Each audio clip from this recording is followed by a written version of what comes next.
I never expected to see my son on Mother's Day. Brandon hadn't visited in 8 months, and before that, it had been nearly a year. So when I heard his car pull up in my gravel driveway that Sunday afternoon, my heart did a little jump of joy mixed with worry. Joy because my boy was here. Worry because something must be wrong for him to come without calling first. I smoothed down my old blue dress, the one I'd worn to church that morning, and tucked a strand of grey hair behind my ear. The house was cold, despite it being May. I'd kept the heat off to save money, and the chill had settled into the walls like an unwelcome guest that refused to leave. I hoped Brandon wouldn't notice. Through the window, I watched him get out of his sleek black car. He was wearing an expensive suit, the kind that probably cost more than 3 months of my social security checks. He looked thinner than I remembered, his face drawn and tired despite all his wealth. My boy was 42 years old now, a millionaire several times over from his tech company. But standing there in my driveway, squinting at my shabby little house, he looked lost. I opened the door before he could knock. "Brandon! What a wonderful surprise!" He didn't smile. He kissed my cheek quickly, mechanically, and stepped inside. His eyes swept over the living room, the faded floral couch I'd had since his father was alive, the worn carpet with paths walked bare over 20 years, the curtains that had once been cream but had yellowed with age. I saw him notice the chill in the air, saw him register the emptiness of the house. "Hi, Mom," he said, but his voice was distant, distracted. "We need to talk." My stomach tightened. Those 4 words never brought good news. I gestured to the couch, and we sat down together. The old springs creaked under our weight.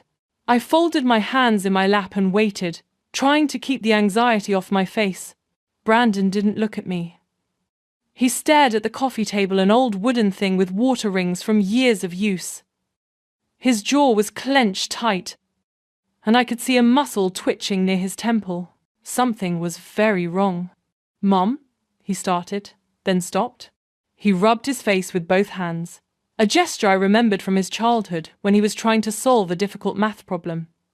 "Mom, I need to ask you something, and I need you to be honest with me." "Of course, honey, what is it?" He finally looked at me, and his eyes were hard, searching.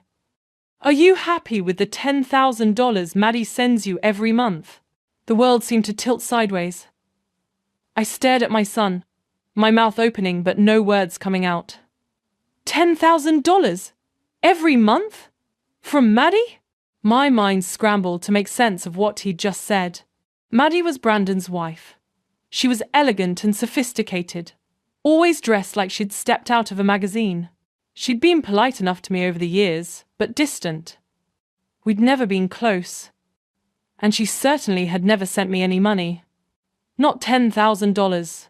Not $1,000. Not a single penny. I'd been living on my Social Security $812 a month. That was it. That was everything I had to pay for my mortgage, my utilities, my food, my medicine. I skipped meals 3 times a week. I wore the same 3 dresses on rotation. I kept the heat off even in winter, piling on blankets instead. The church had been bringing me food for months because Father Dominic noticed I was losing weight. But Brandon thought Maddie had been sending me $10,000 every month. How long? If it was every month, that would be... I couldn't even calculate it. My thoughts were spinning. Brandon misread the confusion on my face. His expression darkened, hardened into something that looked almost like disgust. "I know it might not seem like enough," he said, his voice turning cold. "But Maddie has been faithful about sending it. Every single month. The least you could do is be grateful." Grateful? I wasn't ungrateful, I was utterly confused. But before I could find the words to explain, to ask what he meant, to understand what was happening, Brandon stood up abruptly. He paced to the window, his back to me, his shoulders rigid with tension. "Brandon," I started, but my throat closed up. What could I say? If I told him I'd never received any money, would he think I was lying? Would he think I was greedy, trying to get more? Or would he be angry at Maddie? I didn't want to cause problems in their marriage. But more than that, my mind was screaming a terrible question. If Brandon thought he'd been sending me $10,000 every month through Maddie, and I'd never received it, where had all that money gone? My hands started trembling. I pressed them together harder, trying to stop the shaking. I needed to think. I needed to understand. But Brandon was waiting for an answer, and I didn't know what to say. So I spoke the only truth I knew for certain. The truth that had nothing to do with money I'd never seen. Son, the church is keeping me alive these days. It was true. Father Dominic and the congregation had been my lifeline. They brought me groceries, helped with repairs I couldn't afford, checked on me when I was sick, gave me purpose and community when I had nothing else. They had literally kept me alive. But Brandon spun around, and the look on his face made my blood run cold. It was anger, yes, but also something else, disappointment, maybe even betrayal. The church, he repeated, his voice low and dangerous. You're choosing the church over what Maddie provides for you? Before I could explain, before I could tell him that I had no idea what he was talking about, before I could ask the questions burning in my mind, the front door opened. Maddie walked in. She was breathtaking as always, wearing a burgundy dress that probably cost more than my car, carrying shopping bags from stores I'd only seen in magazines. Her heels clicked on my worn wooden floor, sharp and precise. Her perfume filled the room immediately. Expensive, floral, overwhelming in my small space. She saw us both and froze. Her perfect smile flickered and died.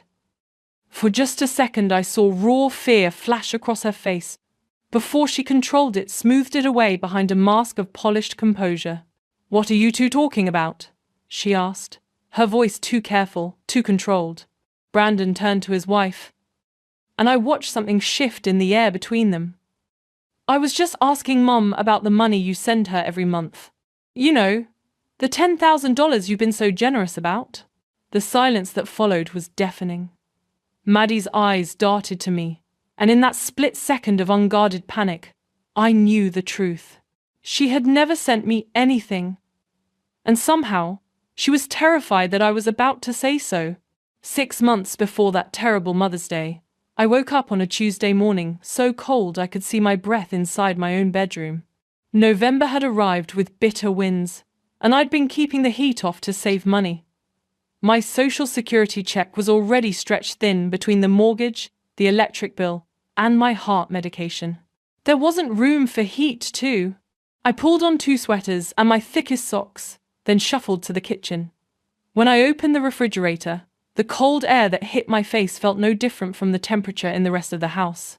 Inside sat half a loaf of bread going stale, a stick of butter, and a jar of grape jelly with maybe 2 spoonfuls left. That was everything. My stomach growled, but I'd gotten used to that sound. I made myself weak tea. I'd been reusing the same tea bag for 3 days and ate 1 slice of dry bread. I needed to make the loaf last until Sunday when Father Dominic would visit after services. I tried calling Brandon that morning. I'd been trying to reach him for weeks, but his assistant always answered. Mr. Thornton is in a meeting, she'd say in her crisp professional voice. I'll give him your message. But Brandon never called back. A month earlier, I'd managed to get through to Maddie instead.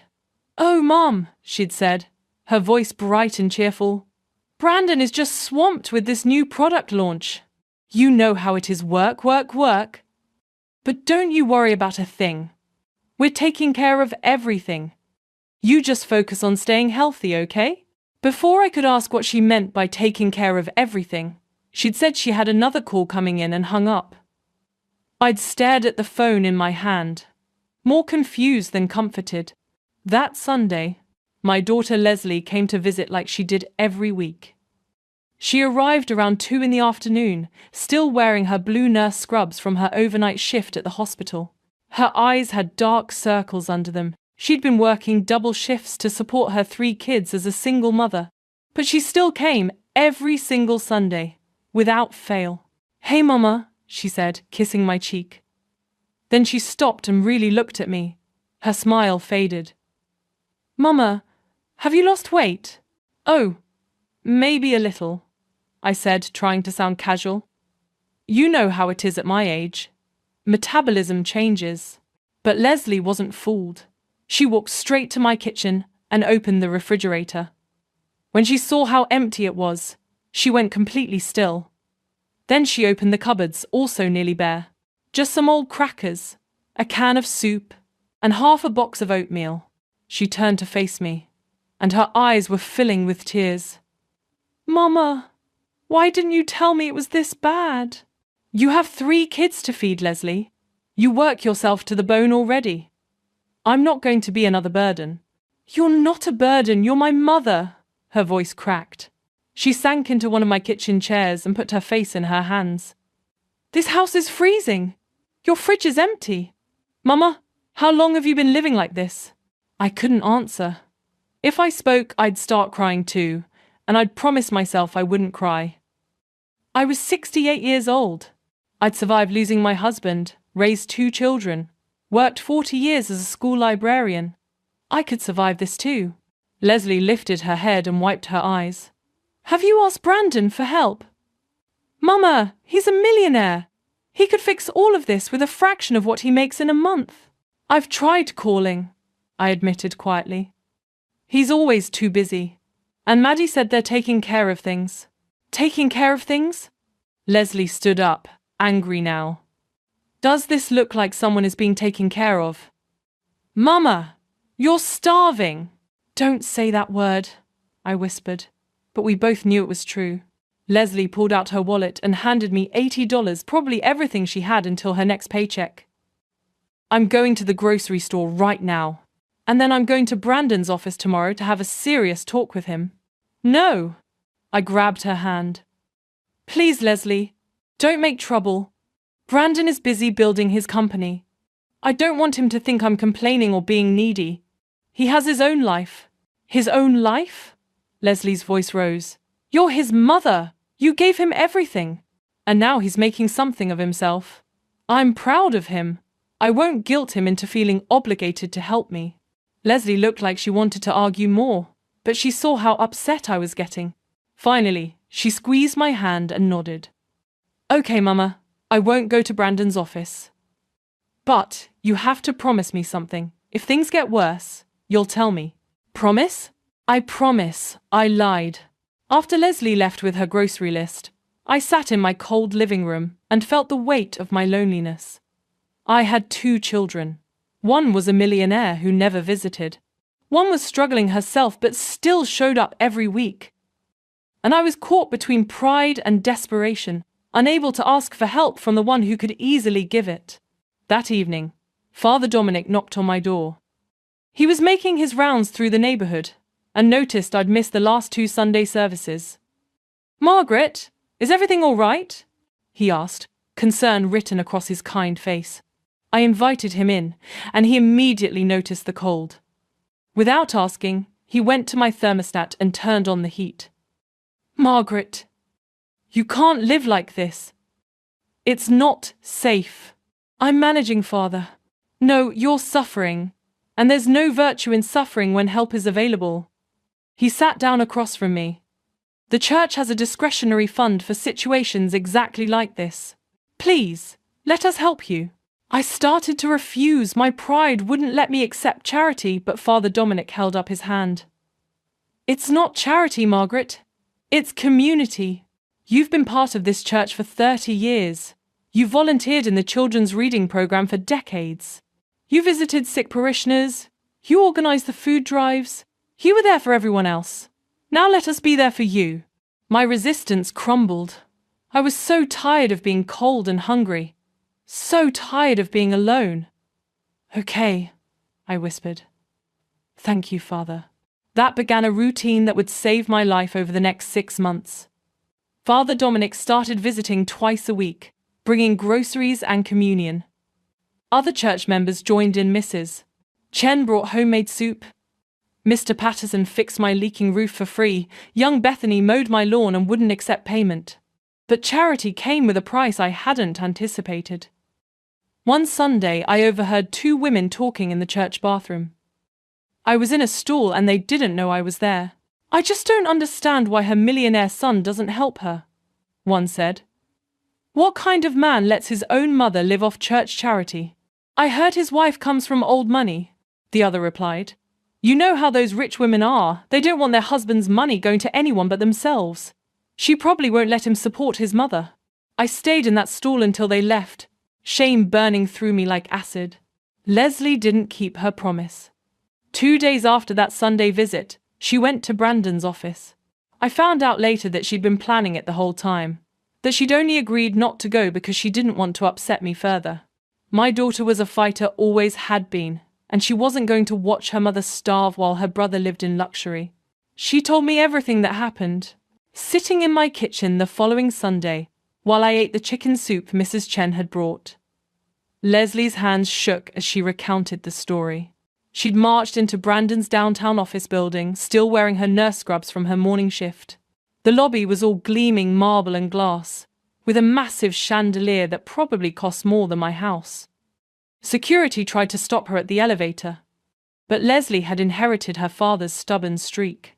I'm Brandon Thornton's sister, she'd announced loudly enough for everyone in the lobby to hear. Either you let me up, or I'll stand right here and tell everyone in this building how my millionaire brother is letting our mother freeze and starve. They let her up. Brandon's assistant, a young woman with perfectly styled hair and a suit that probably cost a month of Leslie's salary, tried the professional brush-off. Mr. Thornton doesn't take unscheduled appointments.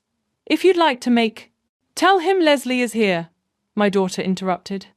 Tell him if he doesn't see me right now, I'll make sure every employee in this company knows exactly what kind of man he is. 5 minutes later, Leslie was sitting in Brandon's massive corner office. Windows overlooked the entire city. The furniture was modern and expensive. Everything gleamed with success and money. Brandon sat behind his enormous desk, looking irritated but not particularly concerned. Leslie, what's this about? I'm in the middle of a product launch, and... Mama is starving, Brandon. The words exploded out of her. She's living on $800 a month. The church is feeding her. She's lost 20 pounds. Her house is falling apart. How can you not know this? How can you not care? Leslie said. Brandon's face went blank with confusion. What are you talking about? Maddie sends her $10,000 every month. Has for the past 2 years. Mum should be perfectly comfortable. Everything stopped. Leslie told me she felt like the floor had dropped out from under her. $10,000? Brandon, Mama hasn't received a penny from you or Maddie. Not in over 2 years. Not anything. She said. Brandon went pale. Actually pale, all the color drained from his face like someone had pulled a plug. He immediately opened his laptop with shaking hands, pulling up bank statements. His fingers fumbled on the keyboard. Here, he said, turning the screen toward Leslie.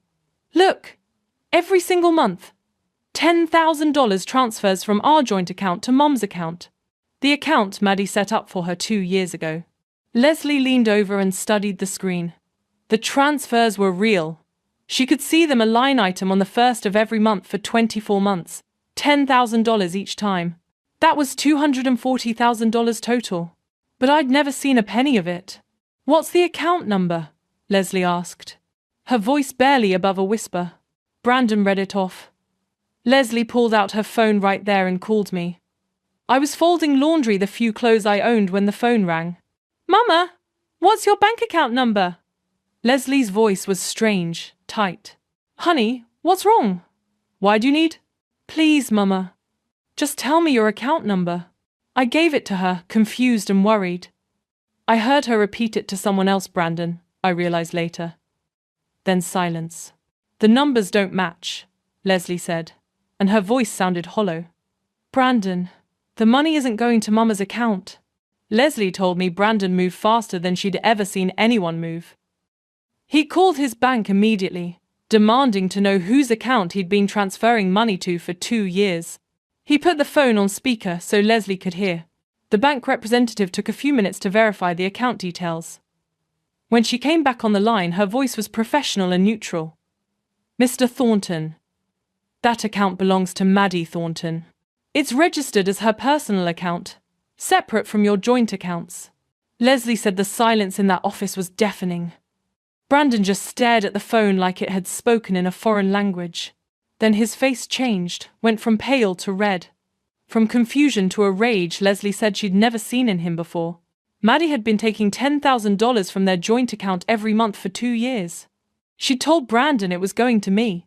She'd set up her own secret account and deposited every penny into it while I went hungry, while I shivered in my cold house, while the church became my only source of food.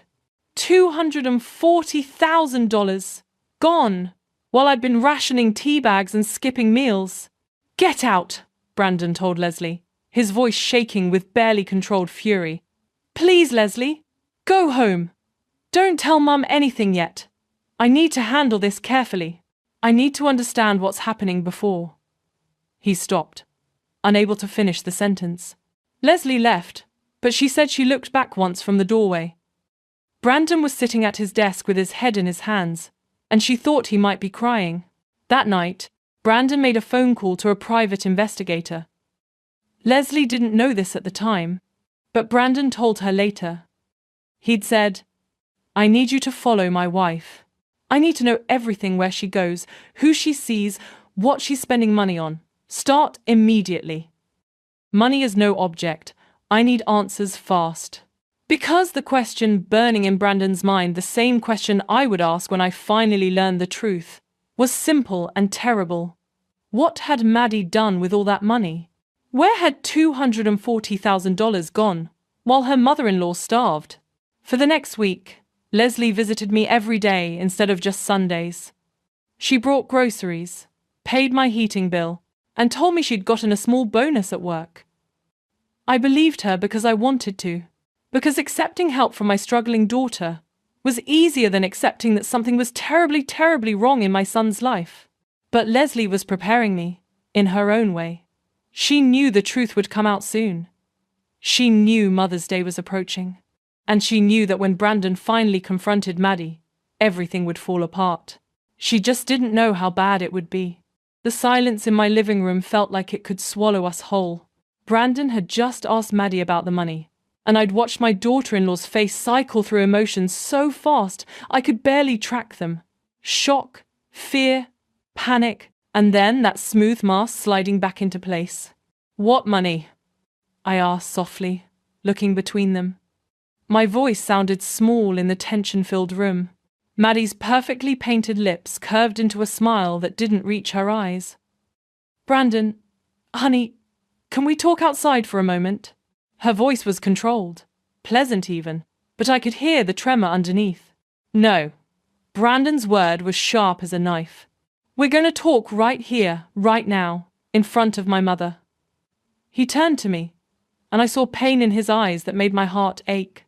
"Mum, I've been sending Maddie $10,000 every month for the past 2 years. She told me it was for you, that she was making sure you were comfortable, that you had everything you needed. I asked her to handle it because I was too busy with work." His voice cracked on those last words, and I watched my strong, successful son's face crumble with guilt and shame. "I thought you were being taken care of. I thought you had plenty. I thought I was being a good son by providing for you, even if I couldn't visit as often as I should." My hands were trembling so badly I had to grip the armrest of my chair. 2 years, 24 months. $240,000. The numbers spun in my head, making me dizzy. That money could have changed everything. I could have kept my house warm, bought groceries, afforded my medications without choosing which ones to skip.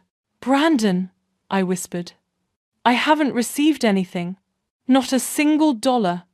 Not ever." I watched my son turn to his wife. His face had gone hard, like stone.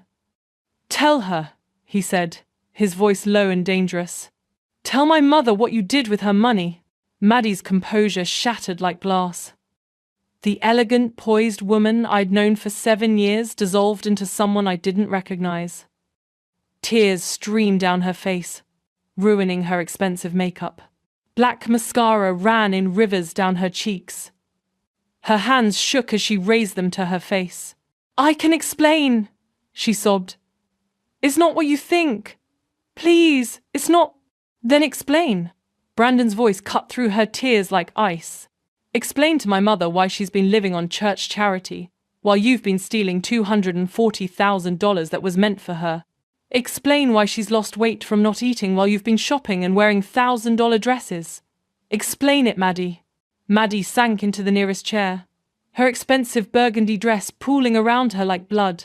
She looked at me, and for the first time since I'd known her, I saw something real beneath all that polished, raw shame, desperate fear, and a pain so deep it was almost physical. "I have a gambling problem," she whispered. The words hung in the air. I felt like I'd been slapped. "It started about 3 years ago," Maddie continued, her voice breaking. "Just online poker at first. For fun, you know?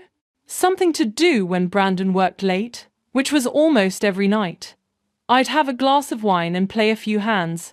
It was exciting, and I was good at it at first." She wiped at her face with shaking hands, smearing her makeup worse. "But then I started losing, and I kept thinking I could win it back. Just one more hand, one more game. I started betting on sports, going to the casino when I said I was shopping with friends. I took money from our savings account, just a little at first, amounts I thought Brandon wouldn't notice." Brandon's face had gone from angry to horrified. "How much from savings?" $50,000, Maddie whispered. "Over the first year." I watched my son stagger backward like he'd been punched. $50,000? Maddie, I noticed that money missing. You told me it was for renovations on the house. "I know," she sobbed. "I know," I lied.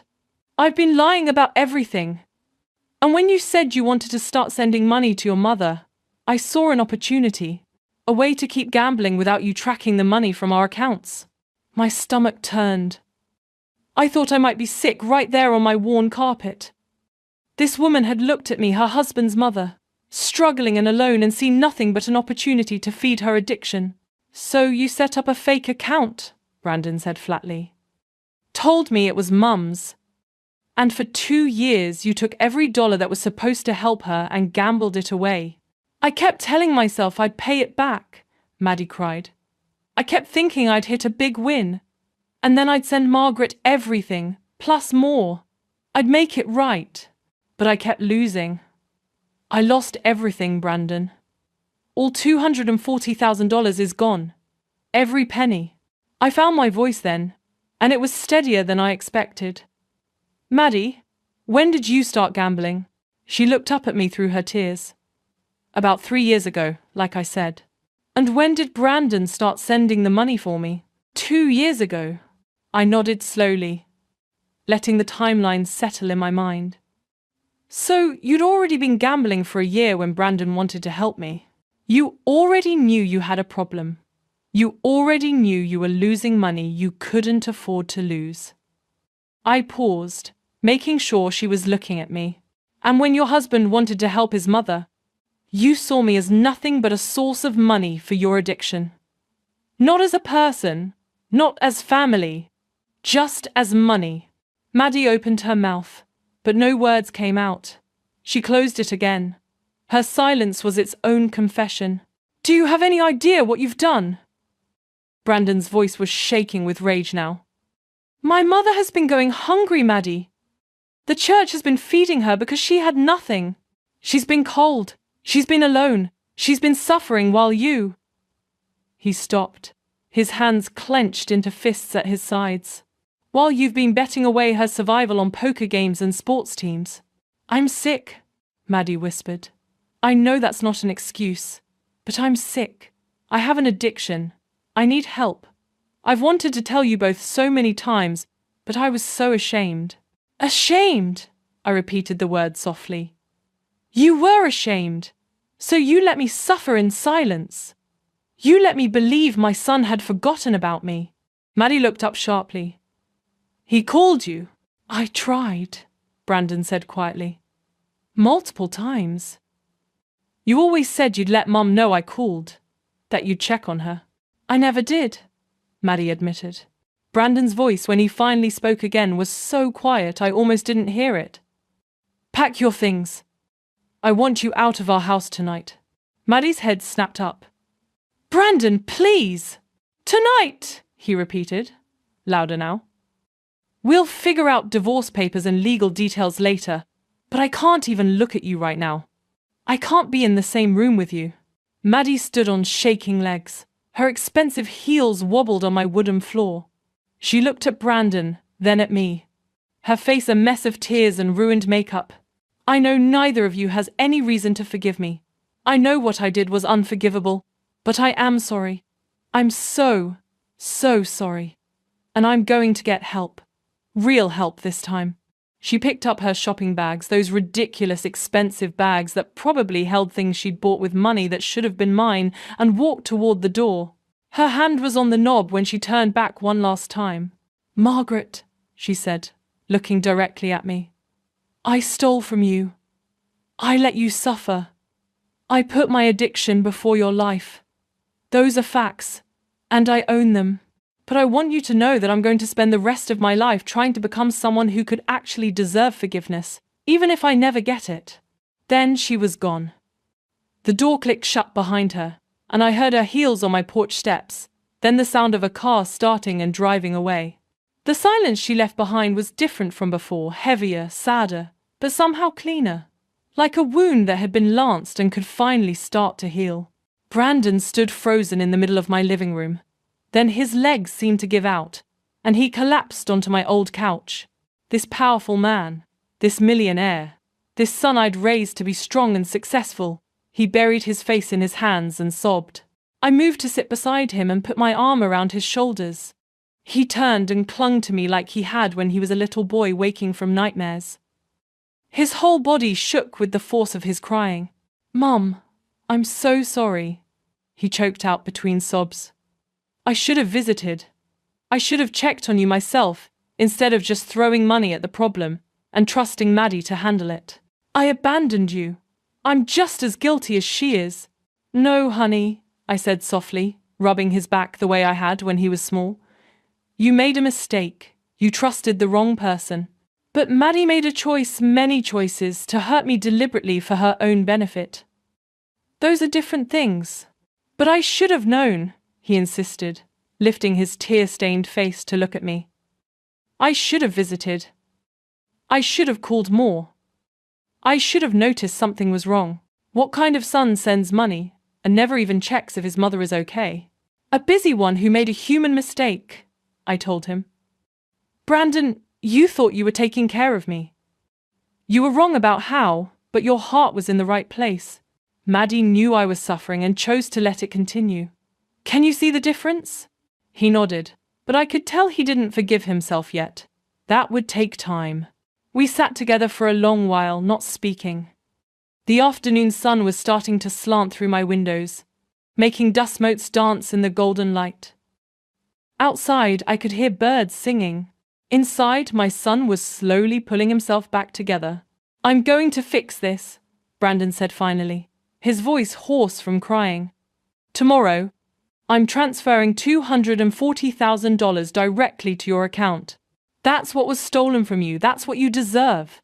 And I'm setting up monthly payments too. $10,000 a month like I originally intended. Or more if you need it. I took a deep breath. What I was about to say would surprise him, but it was the truth. Brandon, I don't want $240,000. He stared at me like I'd spoken in a foreign language. Mum, that money was yours. Maddie stole it from you. No, I said gently. That money was yours. You wanted to help me, and I appreciate that more than you know. But these past 2 years, as hard as they've been, taught me something important. I took his hand in both of mine. The church didn't keep me alive because they gave me money or food. They kept me alive because they gave me purpose, community, and love. Father Dominic visits me twice a week. Mrs. Chen brings soup and stays to chat. Mr.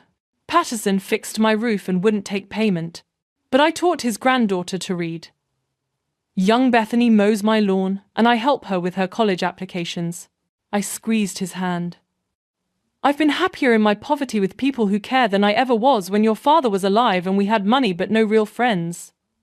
The church didn't save me, we saved each other. That's what community means. Brandon was listening intently now, his tears drying on his face. What I want, I continued, isn't a fortune. What I want is for you to visit me. Actually visit, not just send money and assume that's enough. I want to know my son. I want you in my life, not just in my bank account. I've been so stupid, Mum, he whispered. Building this empire, making all this money, working 80-hour weeks, and I forgot what actually matters. You didn't forget, I corrected him. You just got distracted. But you came here today. You asked the question. Maybe part of you already knew something was wrong. Maybe you were trying to find your way back to what really matters. We talked until the sun went down. Brandon told me about his business, about the stress and loneliness of success, about how he'd buried himself in work after his father died because he didn't know how else to cope with grief. I shared about my life, my faith, my struggles, and the small joys I'd found, even in poverty. For the first time in years, maybe ever, we truly saw each other as more than just mother and son. We saw each other as people.